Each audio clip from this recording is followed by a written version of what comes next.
For Futures in Focus now, we're continuing the conversation on oil with Knuckman of Agora Financial at the CME for us. Alan, what do you make of this gain in oil prices? Is it sustainable given that it was a pop following the OPEC headlines? Well, good morning to you. We are still trading sideways in oil if you look at it. I'm a price guy. You went through a lot of the fundamental facts in the last segment. But looking at the price, we've been stuck between 50 and 55 now for most of this year, 2019. Upside breakout targets $60.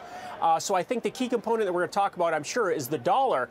But you want to tie what's happening in oil more to the macro market. And if you look at the S&P, if we can take out those Tuesday's tops, that swing high that we had last week in the S&P, then we could be targeting 2,800 and then an attack on the all-time highs. Wow. What would bring us there, Alan? I mean, would it be something macro like a border deal or some kind of an agreement on trade, or would it come from the markets themselves, from the oil market or the equities market?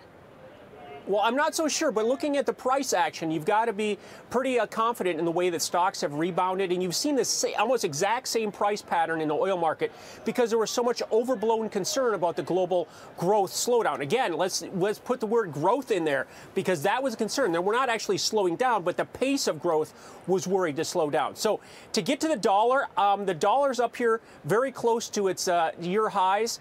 We had the euro currency make some new lows today. Now, the euro currency has been trading between 114 and 116 sideways since October, made new lows, but we did not make new highs in volatility.